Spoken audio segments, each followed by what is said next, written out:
The ring box snapped open under the chandelier lights, and across the room, the coldest man in Seoul stopped breathing. Gina's hands trembled, not from joy, but from the weight of eyes that did not belong to the man kneeling before her. Somewhere behind that calm, unreadable face, something ancient and possessive had just woken up, and it would not go back to sleep. Welcome to Afro-Korea TV. Please like, share, and subscribe. The gala at the Han River Grand Hotel glittered with old money and older secrets. Gina adjusted the sleeve of her navy gown, counting exits the way her boss had trained her to, a habit she never meant to pick up. But 3 years working for CEO Jun-woo changed a person whether she wanted it to or not. She wasn't supposed to be the center of attention tonight. She was supposed to be invisible, efficient, a shadow with a clipboard. But when Daniel Osei, an old family friend from Accra, freshly wealthy from a shipping fortune, dropped to one knee in front of 200 guests, invisibility stopped being an option. "Gina," Daniel said, voice carrying over the string quartet, "marry me." The room inhaled as one. Gina's eyes did not go to the ring. They went, helplessly, across the ballroom, to the man standing near the bar with a glass of untouched whiskey, jaw tight enough to crack stone. Jun-woo had built an empire on never reacting.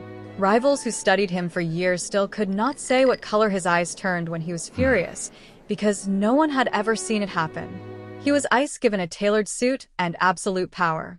But watching another man kneel in front of Gina, watching the way the room waited for her answer, something in his chest twisted so violently he nearly crushed the glass in his hand. "She is not yours to claim," he told himself. "She works for you. Nothing more." The lie tasted like ash.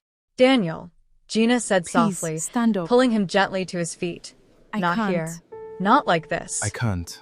It wasn't a yes. I can't. It wasn't a no. Please. It was survival, the practiced deflection of a woman who had learned long ago that public moments could be public traps. Can't. Across the room, Jun-woo set his glass down without a sound and walked out onto the terrace before his face could betray him in front of 100 cameras. The next day, the office was too quiet. Gina came in at 7, coffee in hand, expecting the usual clipped morning briefing. Instead, she found Jun-woo already at his desk, staring at nothing, a stillness in him that felt louder than shouting. "Good morning, sir," she said carefully. He did not look up. "Did you say yes?" It wasn't a question. It was an accusation wearing the shape of one. "That's not your concern," she said, setting down his coffee with more force than necessary. His eyes finally rose to hers, and for one unguarded second, she saw it. Not anger, but something rawer. Fear. The fear of a man who had never once let himself want something he might lose. "Everything that happens to you is my concern," he said quietly. "You work for me. I don't just work for you." Gina snapped before she could stop herself. "I have a life, Jun-woo. One you don't control." The use of his given name, no title, no distance, hit him harder than the words did. Later that night, he found her still in the office, files scattered across her desk, exhaustion etched into her shoulders. "Go home," he said from the doorway. "I'm almost done." "Gina." His voice dropped, softer than she'd ever heard it. "Go home." She looked up, startled by the tenderness buried under the command. For 3 years she had catalogued every version of this man, ruthless in meetings, merciless with enemies, precise in cruelty when cruelty was required. She had never catalogued this one. "Why do you care?" she asked. He was quiet for a long moment. "I don't know how to answer that without saying something I can't take back." A few days later, Daniel showed up at the office uninvited, flowers in hand, a persistence dressed up as romance. "I just need 5 minutes," he told the front desk. Jun-woo watched from his office window as Daniel waited in the lobby, and something ugly and unfamiliar coiled low in his stomach. Jealousy. He had never had reason to feel it before. He had never wanted anything he couldn't simply acquire. He wanted Gina, and Gina could not be acquired. When Daniel finally got his 5 minutes, it was in the hallway outside Gina's office, in full view of half the floor. "I love you," Daniel said. "I've loved you since we were kids. Marry me, Gina. Let me take care of you." Gina's throat tightened. "Daniel, Is there someone else? The silence that followed was answer enough for everyone listening, including the man standing frozen at the end of the hallway, close enough to hear every word, close enough that Gina finally saw him and understood, with sudden, breathless clarity, exactly whose face had flashed through her mind before she could stop it. That evening, Junwoo found her on the rooftop garden he thought no one else knew about. "You followed me," she said without turning around. "I own the building." A pause. "But yes." She turned to face him, arms wrapped around herself against the cold. "What do you want from me, Junwoo?" He crossed the distance between them slowly, as if giving her every chance to stop him. She didn't. "I want," he said, voice rough with something he'd spent a lifetime burying, "to be the reason you say no to him." The confession hung in the frozen air between them. Gina's heart pounded so loud, she was certain he could hear it. "You're my boss," she whispered. "This is insane." "I know. You've never once." "I know." He reached out, tucking a strand of hair behind her ear with a gentleness that contradicted every rumor whispered about him in the underworld. "I have spent 3 years telling myself you are off-limits. I am done pretending that worked." By the end of the week, word had spread through the company like wildfire. The ice-cold CO Junwoo had been seen on the rooftop with his PA, standing far closer than professionalism allowed. Rumors were dangerous in his world. Rumors got people killed. But Junwoo found he cared less about the rumors and more about the fact that Gina had started avoiding him, retreating behind polite distance whenever they were alone. "You're punishing me," he said, cornering her gently in the archive room. "I'm protecting myself," she corrected. "Men like you don't fall in love, Junwoo. You collect things. And I refuse to be collected." The words struck deeper than she intended. He flinched, an actual, visible flinch, and for the first time, Gina saw the boy underneath the empire, someone who had learned early that love was a weakness his enemies would exploit, and had spent his whole life making sure no one ever saw him want anything. "You're wrong," he said finally, voice low. "I don't want to collect you. I want to earn you. There's a difference, even if no one ever showed me what it looked like." Gina's resolve cracked, just slightly, just enough. "Show me then," she whispered. "Prove it." The following morning, a car was waiting outside her apartment before dawn, not to take her to the office, but to a small clinic across town where Gina's mother had been quietly receiving treatment for a heart condition Gina had never told anyone about, not even Daniel, not even her closest friends. The bill was already paid in full. Anonymously, except it wasn't anonymous at all, not to her. She found Junwoo waiting in the hallway outside, hands in his pockets, refusing to take credit, refusing to explain. "How did you know?" she asked, voice breaking. "I make it my business to know what threatens the people I care about," he said simply. "Your mother's illness. Your silence about it. Both were threats to your peace. I removed one." Something in Gina finally gave way, not surrender, but recognition. This was not a man who loved with words. This was a man who loved the only way he knew how, by dismantling every obstacle in front of the people he claimed as his. "Why didn't you tell me you were doing this?" she asked. "Because I didn't want your gratitude," he said. "I wanted your trust. Gratitude fades. Trust doesn't." That evening, at a quiet restaurant far from prying eyes, Gina finally let herself ask the question she'd been avoiding for days. "What happens if I choose you, Junwoo? What kind of life am I choosing?" His jaw tightened. "A dangerous one. I won't lie to you about that. Men who want to hurt me will see you as a way to do it. I have enemies who don't fight fair. And if I choose Daniel, then I let you go." The words cost him visibly. "Because I would rather see you safe with another man than in danger beside me. That's the truth, even if it destroys me to say it." Gina reached across the table and, for the first time, took his hand. "I'm not afraid of danger," she said quietly. "I'm afraid of choosing a man who'll never let me all the way in." "Then let me try," he said. "Let me prove there's more behind the wall than ice." A few days later, at a company function neither of them could avoid, Daniel appeared again, this time with an edge to his charm that hadn't been there before, fueled by whiskey and wounded pride. "You're really choosing him?" Daniel demanded, loud enough to draw stares. The man half the city whispers is a criminal? Daniel, stop. I've known you since we were 10 years old, Gina. I know you better than some Korean stranger who probably has blood on his hands. Junwoo appeared at Gina's side, so quietly neither of them noticed until he spoke. Careful, he said, voice like a blade sheathed in silk. You may say whatever you like about me. You will not raise your voice at her again. The threat wasn't loud. It didn't need to be.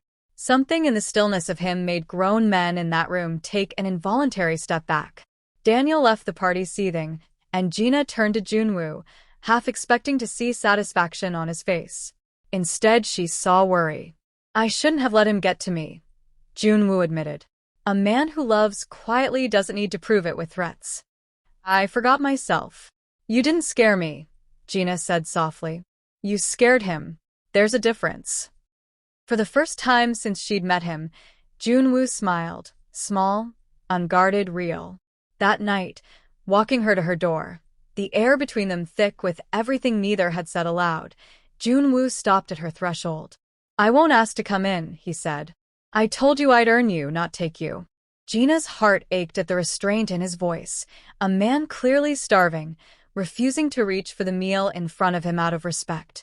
She reached up, resting her palm against his jaw. You already have, she whispered. Earn this much, at least.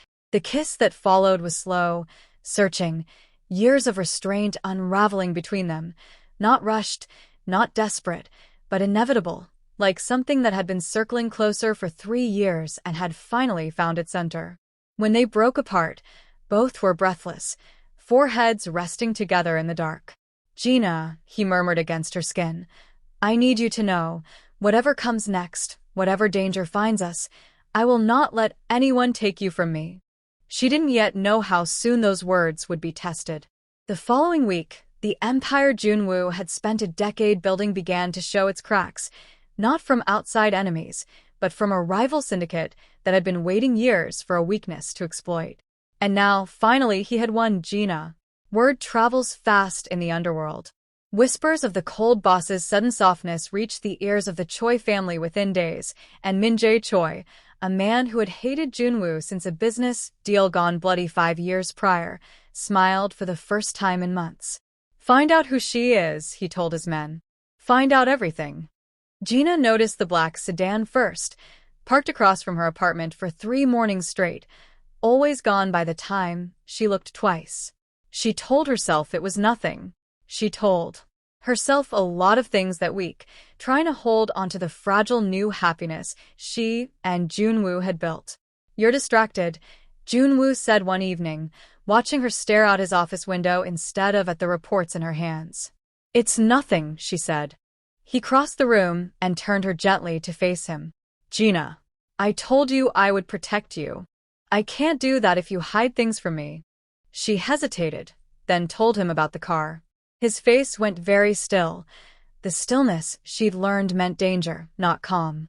That night, Junwoo doubled her security, without telling her the full reason why, and made a call that set half his organization into motion. He would not lose her to a war that had nothing to do with her, a war she'd been dragged into simply by loving him. I never wanted this for you, he admitted later, sitting across from her in his penthouse, the city lights glittering behind him like scattered diamonds. This is exactly what I feared. This is why I told myself to stay away from you. But you didn't, Gina said quietly. No, he admitted. I couldn't. I'm not strong enough to stay away from you. I never was. A few days later, the catalyst came without warning. Gina was leaving the office late, the parking garage nearly empty, when 3 men stepped out from behind the concrete pillars. She didn't have time to scream before a hand closed over her mouth and the world tilted sideways into darkness. When Junwoo's phone rang 20 minutes later, it wasn't Gina's voice on the other end. We have something of yours, Min-jae Choi said, almost pleasantly. Let's talk about what you're willing to give up to get her back. Something in Junwoo broke and rebuilt itself in the same instant. The last fragile restraint of a man who had spent his whole life controlling his fury finally shattering completely. If a single hair on her head is harmed, he said, voice deadly quiet, I will burn your entire operation to the ground and salt the earth where it stood. Big words, Choi laughed. For a man who's about to lose everything he loves. That night became the longest of Junwoo's life. He tore through every resource he had, men, money, favors owed by people who feared him more than they feared anyone else in the city. He didn't sleep. He didn't eat. He sat with a map of Choi's known properties spread across his desk, tracing possibilities with a hand that would not stop shaking. Sir, his second-in-command said carefully near dawn, you should rest. You'll need a clear head. I will rest, Junwoo said, not looking up, when she is home. Gina woke in a dim room, wrists bound, cold concrete beneath her. Fear crawled through her, but underneath it, something steadier. A certainty she clung to like a lifeline. He's coming. I know he's coming. She thought of the rooftop, of his hand tucking hair behind her ear, of the way he'd said, I will not let anyone take you from me, like a vow carved in stone. She held on to those words through the fear, through the cold, through the long hours that followed. By dawn, Junwoo had his answer. A shipping warehouse on the city's industrial edge, one of Choi's lesser-known holdings. He didn't wait for backup to fully assemble. He went himself, flanked by only his most trusted men, because some things a man has to do with his own hands, or not at all. The confrontation was brutal and brief. Choi had underestimated exactly how far a man would go for a woman he loved, and it cost him everything he'd built.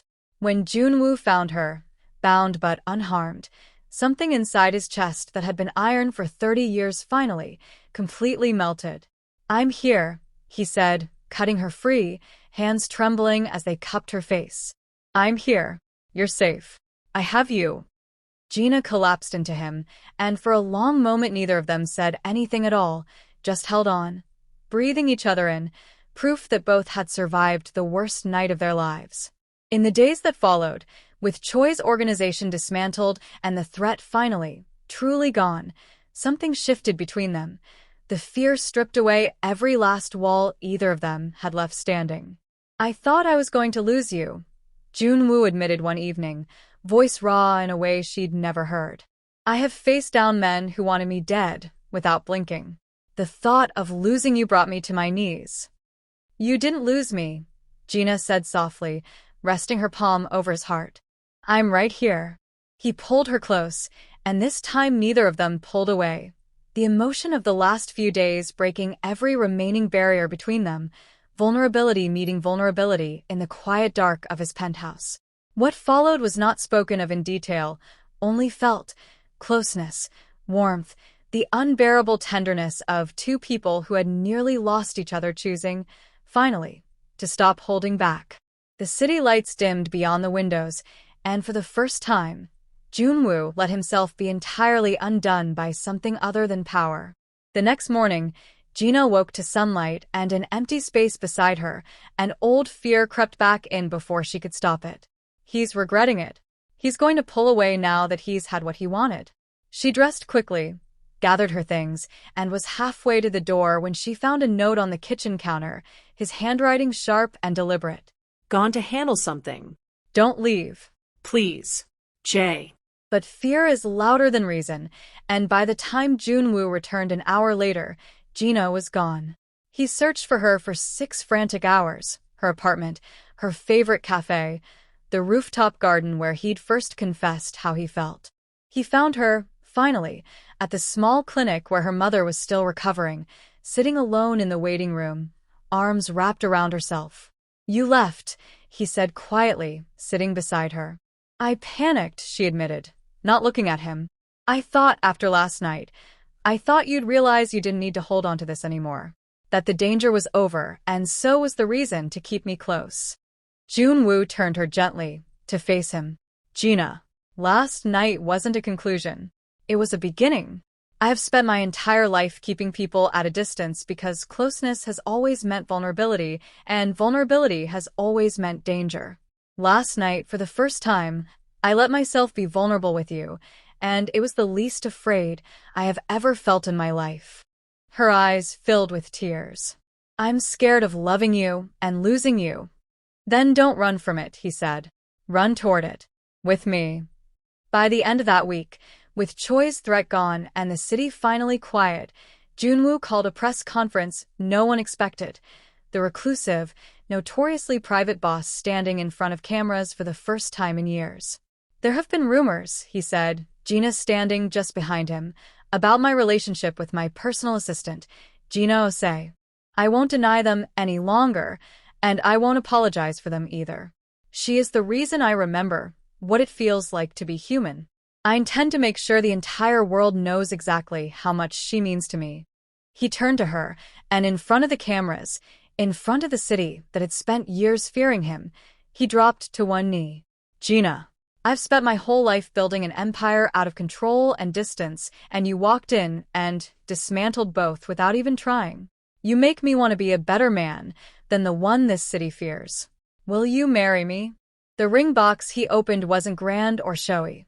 A single stone, simple and deliberate, chosen not to impress a crowd but to mean something to one woman.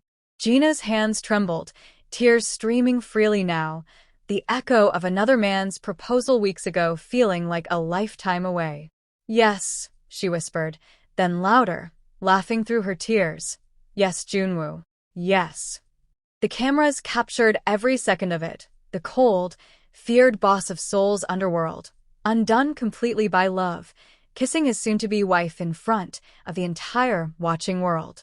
6 months later, the wedding took place in a garden overlooking the Han River, small and intimate despite Junwoo's wealth, exactly as Gina had wanted.